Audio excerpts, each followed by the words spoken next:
En el desarrollo del mismo estamos ahora con el doctor Garre Edward. Gracias, Garre, por estar con nosotros en primer lugar. Gracias, Daniel, por invitarme. Abogado, periodista, columnista, figura reconocida no solamente en la Argentina, sino también en otros lugares del mundo, que sí que es un placer tenerte en el programa. De la Fundación Libertad, también es director del área jurídica de dicha organización. En primer lugar, quiero preguntarte en relación al tema jurídico, ¿no? Ya que estás al frente de esta dirección. ¿Cómo se analiza, cómo está justamente la justicia hoy en la Argentina? Muchas son las opiniones muy diversas, pero en realidad, ¿cómo la analizan ustedes?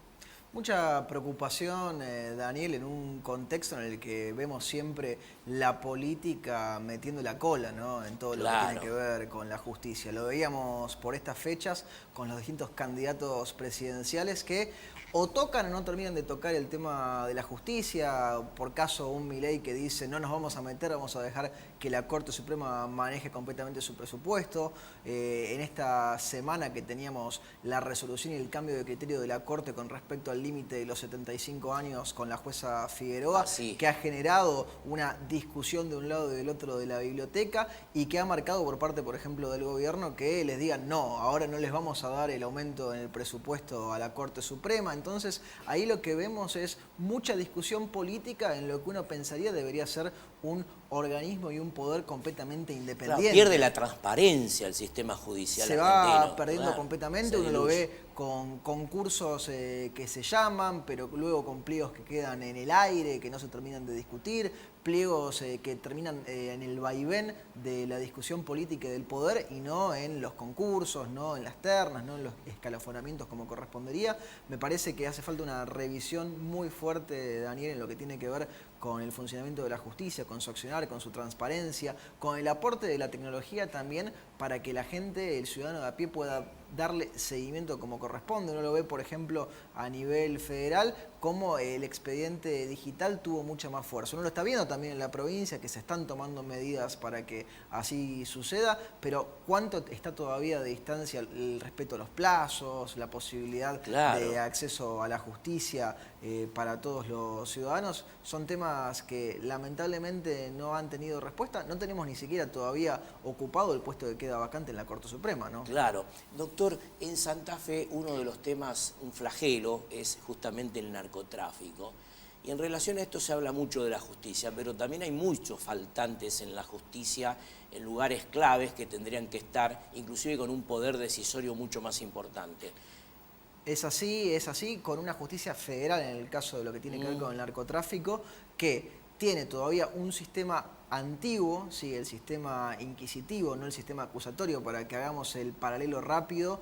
En la provincia ya tenemos ese sistema que es el que descansa en cabeza de los fiscales, la investigación y el empujar y el accionar y el proceso, mientras que tenemos todavía en la justicia federal, en el caso de la provincia de Santa Fe, un sistema escriturista que descansa todavía en cabeza de los jueces el peso de toda la investigación, con escasos recursos destinados a ello. Se están empezando a sumar, va a haber concursos para los fiscales federales, en algún momento se va a ampliar el tema de los defensores, pero van a faltar jueces como garantes de ese proceso y va a faltar un apoyo de nación completo para la justicia federal en nuestro territorio y luego el trabajo con la provincia. Claro, obviamente. Y justamente eso es lo que quería preguntar, porque inclusive el año pasado hubo una reunión entre la Corte de la provincia, con los jueces también de la Nación, en relación a eso que se había planteado como un tema de coordinación, de articulación. ¿Eso se está dando?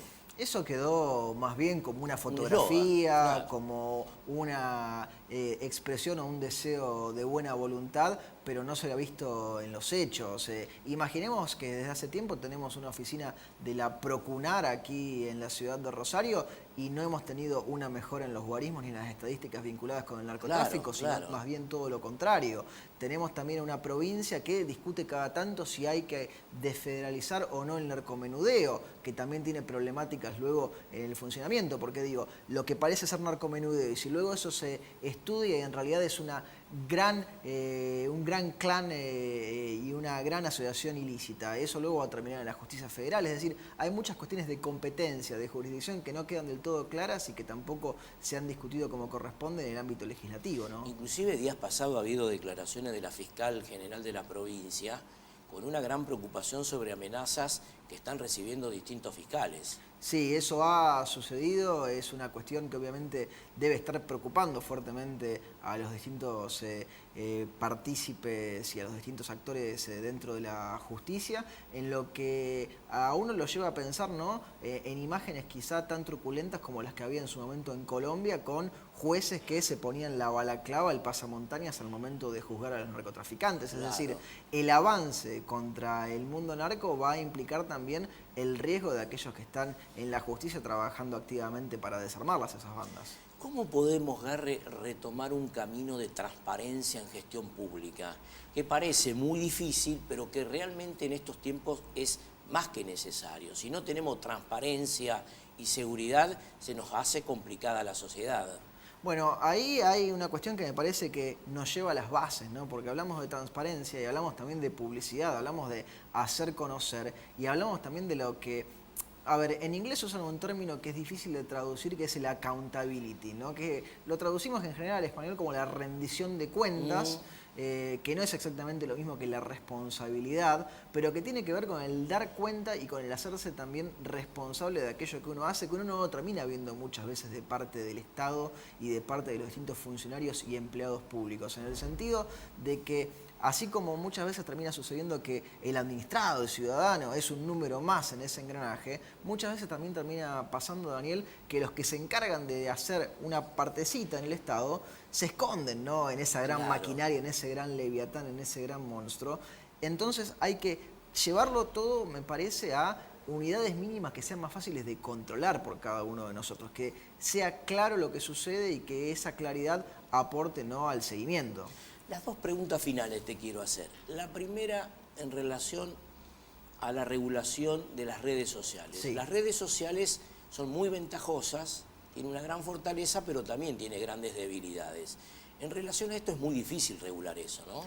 Es muy difícil y es una de las grandes preguntas que se vienen haciendo ya en muchos países desde hace varios años. Quizá lo más reciente sea lo que sucedió en las elecciones de 2016 con Donald Trump, que puso, ¿no?, un poco el foco en cómo las redes sociales afectan los procesos electorales, cómo también las redes sociales afectan la vida particular de cada uno de nosotros, cómo se dan estafas, cómo, a ver, lo charlabas en el programa de hoy, las redes sociales no dejan de ser una extensión más en el mundo de lo virtual de la vida de cada uno de nosotros. En ese punto, con las redes sociales en particular, se discute, imaginemos, no sé, fake news, ¿no?, que es ese nombre que se le ha puesto a la mentira en el siglo XXI cuando pasa por internet. La pregunta es, ¿las redes sociales deben funcionar como los medios de comunicación? ¿Son un camino alternativo? ¿Tenemos que aplicarle exactamente las mismas normas que aplicamos cuando alguien calumnia o cuando alguien injuria o cuando alguien difama en el mundo físico? ¿O tenemos que repensar esas normativas y aplicarlas de otra manera? Y obviamente ahí aparecen, pensemos en X, ¿no? El Twitter de ahora, ¿no? Con un Elon Musk que no va a querer tener el mismo peso que tiene un canal de televisión, que tenés vos en tu programa de televisión o en tu programa de radio, que vos te haces responsable, ¿no?, de lo que decís en la pantalla y en el micrófono. Y en las redes sociales siempre hay una tendencia a querer, no, a ver, se hace responsable del que lo dijo, no nosotros, pero no deja de ser también el canal donde esa información se comparte. Entonces, ahí vamos a tener que ver en qué momento, a ver, se discute en la Unión Europea, se discute en los Estados Unidos, en la Argentina también ha empezado tímidamente a discutirse qué hacemos y el límite, ¿no?, entre la regulación y el control, pero la posibilidad también de seguir usando esas plataformas. Y ahora sí te hago la última, en relación al tema de la inteligencia artificial, ¿no? Tema que viene creciendo a pasos agigantados, ¿no? En relación a esto, ¿qué visión tenés sobre esto? Bueno, a mí me parece muy interesante, Daniel, yo lo vengo investigando ya desde hace algunos años el tema, cuando era más bien abstracto, porque digo, esto no es un tema nuevo ya, desde la década del 50 con Alan Turing y el test de Turing para ver si la máquina nos engañaba y creíamos que era una persona del otro lado, ya desde hace varias décadas que se viene pensando qué hacemos con todo esto. Diciembre del año pasado, diciembre de 2022, con el ChatGPT cambió completamente el esquema porque hemos pasado de una pregunta abstracta a una pregunta con efectos prácticos en la vida cotidiana, en lo educativo, en lo social. En cualquier momento va a suceder que te va a llegar un mensaje, no vas a saber quién te lo escribió, si te lo escribió una persona o te lo escribió una máquina. El Reino Unido ya se ha separado con la salida. Hay preocupación en Europa en eso, Hay ¿no? muchísima preocupación. Se aprobó este año, en junio de este año, una normativa que es la Ley de Inteligencia Artificial, que no va a entrar en vigencia hasta 2026. Algunos dicen que eso la va a volver un poco vieja, ¿no? Porque la han aprobado ahora en 2023. Claro. La venían discutiendo antes de que todo esto se modificara, pero recién va a regir en 2026.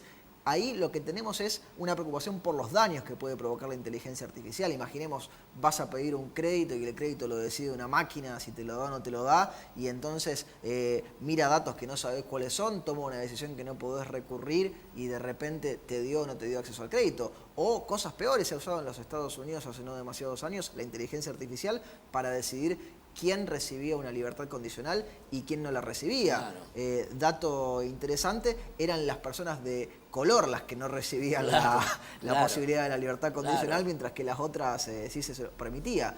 Ahora, en el mundo empresarial es importante. Es muy importante. A ver, como la educación. Como la educación. A ver, la inteligencia artificial nos lleva a preguntarnos a las bases, ¿no? Lo que decíamos recién, a las preguntas esenciales, porque digo, así como el término mismo, que no se ponen de acuerdo qué significa, ¿no? Porque se habla de inteligencia. ¿Pueden las máquinas ser inteligentes? ¿Qué significa que sea artificial? ¿Qué es lo que nos hace ser seres humanos, ¿no? Y qué es lo que hace que protejamos determinadas cosas? Y no, digo, pregunta de propiedad intelectual. La máquina, digamos, crea, ¿no? Ahora uno le puede decir, escribime un poema, o escribime un cuento como si fuera de Borges, ¿no? ¿Lo está escribiendo realmente? ¿La máquina lo puede entender? Hoy por hoy se entiende que no, que la máquina no puede comprender lo que está haciendo, sino que está replicando vía los algoritmos que se van conectando los unos con los otros. ¿Llegará el punto en el que entiendan las máquinas, Daniel? ¿Llegará el punto? Ahora, qué desafío jurídico, ¿no? Un gran desafío jurídico que no tiene respuestas claras todavía, pero que se delimita en lo que charlábamos recién. ¿Hasta dónde regulamos? ¿Hasta dónde dejamos el espacio para que la ciencia también siga creciendo y desarrollándose? Efectivamente. ¿No? Doctor, gracias por haber estado con nosotros. Gracias por la invitación. Un gusto de charlar. Nosotros vamos a una pausa final y ya llegamos con esto.